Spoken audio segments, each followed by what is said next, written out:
کہتے خواجہ نظام الدین علیہ پر جوش ہی جاری ہے، ہوش نہیں آ رہا۔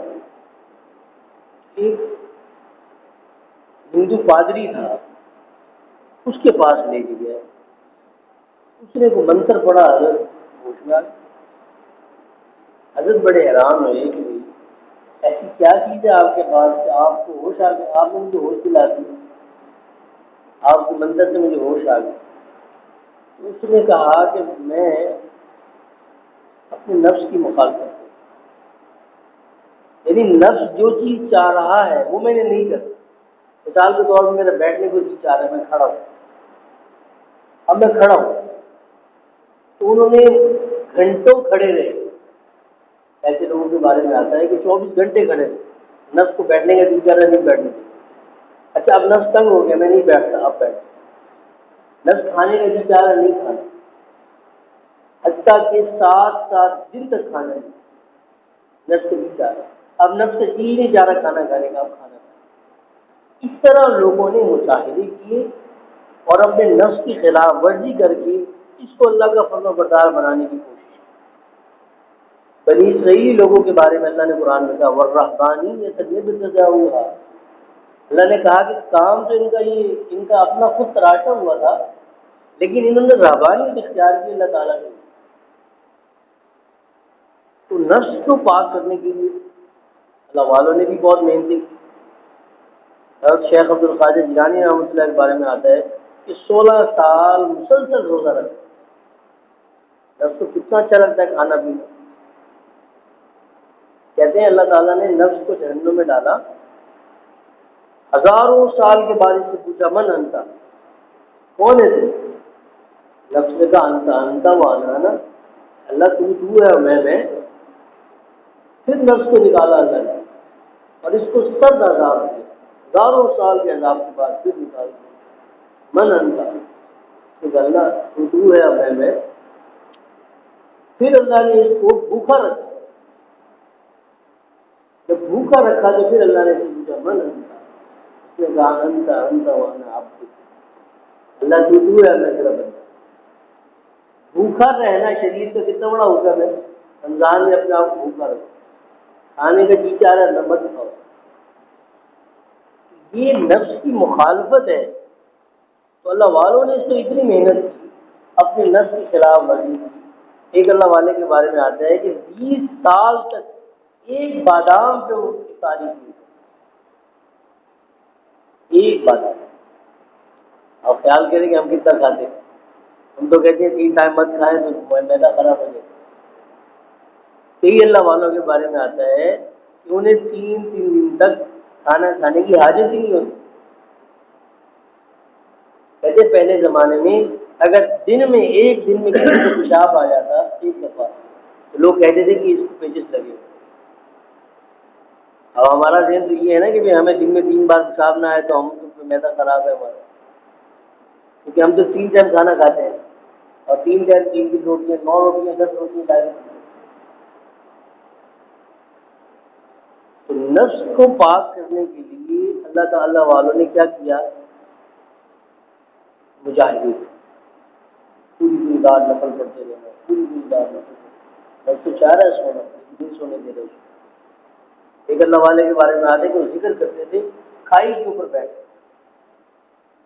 نیچے کھائی تھی پہاڑ کی چوٹی پہ بیٹھ کے ذکر کرتے تھے اور نفس کو کہتے تھے کہ اگر تمہیں نیند آئی تو تم کھائیے، جب تم نہیں آئی تم مر جاؤ۔ اور دل کو صاف کرنے کے لیے اللہ والوں نے جو محنت کی وہ کیا کی، وہ اللہ کا۔ اس لیے ہمارے بزرگ بہاؤالدین نقشبند رحمۃ اللہ علیہ کے بارے میں آتا ہے، انہوں نے اللہ سے بہت مانگا کہ اللہ اب جو وقت آ رہا ہے، آنے والے وقت میں لوگوں کی ہمتیں بہت کم ہو گئی ہیں، لوگوں کے لیے دین پہ چلنا بہت مشکل ہو گیا، کوئی آسان راستہ بتا دیں۔ اللہ سے مانگتے رہے 30 سال، تو اللہ تعالیٰ نے پھر کہتے کعبۃ اللہ کے غلاف کو پکڑ کے اللہ سے مانگا کہ اللہ کوئی آسان سا طریقہ بتا دیں، لوگ اس پہ عمل کر کے آپ کا قرب حاصل کر لیں، ان کا نفس بھی پاک ہو جائے، ان کا دل بھی صاف ہو جائے، اس کے لیے کوئی آسان حل بتا دیں۔ تو اللہ تعالیٰ نے پھر ان کے لیے یہ الہام فرمایا کہ جو بندہ میرا قرب چاہے دو کام کرے، دل کو صاف کرنے کے لیے میرا ذکر کرے، اور نفس کو صاف کرنے کے لیے حضور صلی اللہ علیہ وسلم کی سنت کی اتباع۔ اچھا، نفس پر دوسری تمام مجاہدوں سے سب سے جو شاخ بات ہوتی ہے وہ حضور صلی اللہ علیہ وسلم کی فرما برداری۔ فرما برداری کا مطلب یہ ہے کہ ہم سب مانتے ہیں حضور، لیکن میرا ہر طریقہ حضور کے طریقے کے مطابق ہو، یہ اصل میں نفس کی فرما برداری۔ ایک آدمی سارا دن سو رہا ہے، سونا اس کے لیے جائز ہے، نماز پڑھتا ہے، پھر سو جاتا ہے، نماز پڑھتا ہے، لیکن ایک آدمی دوپہر کے وقت تھوڑی دیر کے لیے سوئے، کمر سیدھی کرے، جسے خیر اللہ کہتے ہیں، کمر سیدھی کر کے اور یہ نیت کرے کہ یہ سنت ہے، تو فرمایا کہ اس کا یہ عمل ہزاروں نوافل پڑھنے سے ہوتا ہے، کیونکہ اس میں حضور صلی اللہ علیہ وسلم کی اتباع ہے۔ کھانا کھا رہے ہیں، کھانا کھانے کی سنت ہے کتنی زیادہ، کھانے سے پہلے ہاتھ دھو، کھانے کے بعد ہاتھ دھو، کھانے سے پہلے بسم اللہ، کھانے بعد کی دعا سنت۔ کھانا کیسے کھانا ہے؟ اپنے آگے سے کھانا ہے، ہر لقمے کے بعد الحمدللہ کہتے ہیں، یا پھر آخر میں کم از کم الحمدللہ کہتے ہیں۔ کھانا کی سنت ہے، اب کھانا تو ہم روز کھاتے ہیں، اب دن میں 3 ٹائم کھانا کھائیں اور یہ سنتوں پہ بار بار عمل کریں، کتنا ثواب۔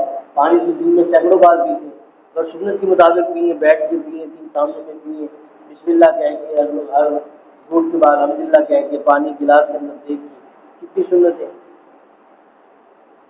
سونا ہے، سونا سب کی ضرورت ہے، لیٹ رہے ہیں تو سنت کے مطابق دائیں کروٹ پہ سوئیں، کچھ دعا پڑھیں، اللہم بسمک اموت واحیا۔ صبح اٹھے ہیں تو الحمدللہ الذی احیانا بعد ما اماتنا وإلیہ النشور، اپنی آنکھوں کو ملیں۔ حضور صلی اللہ علیہ وسلم نے صبح اٹھتے تھے، آنکھوں کو مل کے اپنے چہرے پہ ہاتھ پھیرتے تھے، سنت۔ باتھ روم جانا ہے، باتھ روم جانے کی سنت، بایاں پاؤں اندر داخل کریں اور دعا پڑھیں، اللہم انی اعوذ بک من الخبث والخبائث، اور دایاں پاؤں باہر نکالیں، غفران دعا پڑھیں۔ حضرت مولانا یحییٰ رحمۃ اللہ علیہ نے فرمایا کہ سنت کے مطابق بیت الخلاء میں جانا، باتھ روم میں جانا، ہزاروں نوافل پڑھنے سے ہوتا ہے۔ اب دیکھیں کتنے زندگی کے کام ہیں تو ہم ویسے بھی کر رہے ہیں، لیکن اس میں اگر یہ نیت شامل ہو جائے، اور حدیث کیا کہہ رہی ہے، من احیا سنتی عند فساد امتی فلہ اجر مئات شہید، جس نے میری سنت، ایک سنت کو زندہ کیا اور اس وقت امت فساد میں ہے، ہمارے 100 شہیدوں کے برابر۔ ہاں 100 شہید اور کہاں ایک بندے نے سنت کا ثواب ہے۔ سوال یہ ہے کہ اس کو کیوں ثواب ہے؟ پانی تو پیا ہے سنت کے مطابق، اور 100 شہیدوں کے برابر کیوں ثواب ہے؟ اس لیے ثواب مل رہا ہے کہ اس نے حضور صلی اللہ علیہ وسلم کے طریقے کو سچا جانتے ہوئے اس کی اتباع کی ہے، اور تصدیق کی ہے کہ حضور کا یہ طریقہ سچا ہے، اسی میں بھلائی ہے۔ تو اس لیے میرے دوست ہمیں 2 کام کریں، اسے کہتے ہیں تصفیہ قلب اور تصفیہ نفس۔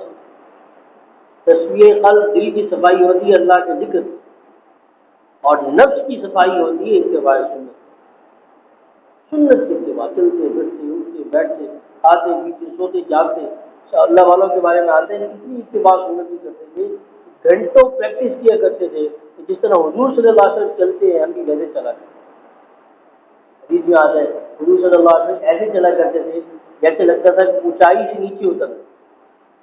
اب اس کو پریکٹس عاشقی کر سکتے نہیں، عاشق صادق ہی ایسا کر سکتا ہے۔ اس لیے سب سے آسان طریقہ اللہ والوں پر اللہ نے یہ کھولا کہ اپنے آپ کو شریعت کی اتباع میں نہیں، بلکہ جب سنت کی اتباع میں آپ صبح شام وقت گزاریں گے تو ایسا ہی سمجھیے کہ اللہ کے نبی کی معیت کا آپ کو اجر مل رہا ہے۔ جیسے ایک اللہ والے نے لکھا کہ حضور صلی اللہ علیہ وسلم نے زیارت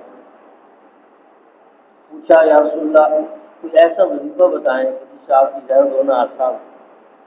آپ نے فرمایا سب سے بہتر طریقہ میری زیارت کا یہی ہے، پورا دن میں کوئی عمل میری طریقے کے خلاف نہ ہو، دن کو تم ہمیں مت بھولو، رات کو ہم تمہیں نہیں۔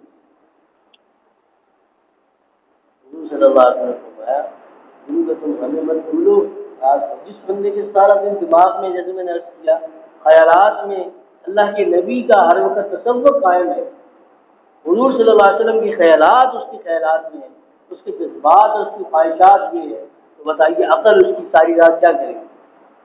وہ تو حضور کی کبھی مدینے کی زیارت، کبھی صحابہ کی زیارت، کبھی اہل بیت کی زیارت، کبھی اللہ والوں کی زیارت، کبھی وہ یہی کرے گی نا ساری رات عقل، کیونکہ دن میں اس نے تو اس کے علاوہ کچھ سوچا سمجھا نہیں۔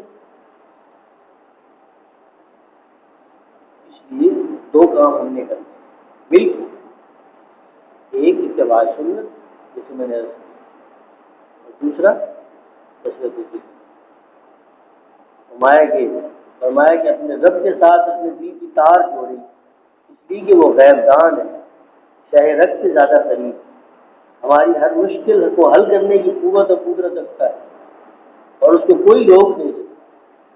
ہم اس کے ساتھ لو لگائیں اور اس کے آگے اپنی تمنائیں رکھیں، اللہ سے محبت کریں، اس کو چاہیں، اس سے ڈریں اور اسی کو خوش کریں، اسی سے ہمیں دنیا میں مزہ آنے لگے۔ کہتے ہیں حضرت علی رضی اللہ عنہ کسی نے پوچھا کہ بتائیں کہ آپ کتنے گھنٹے عبادت کرتے ہیں؟ کہا ہم 24 گھنٹے عبادت کرتے ہیں۔ انہوں نے کہا کہ آپ کھاتے پیتے نہیں، سوتے جاگتے نہیں، باتھ روم نہیں جاتے، بیویوں کے پاس نہیں جاتے؟ فرمایا ہم کوئی بھی عمل اپنے نبی کے طریقے کے خلاف نہیں کرتے، اس لیے اللہ نے ہمارے ہر عمل کو شریعت بنا دیا، ہر عمل کو عبادت۔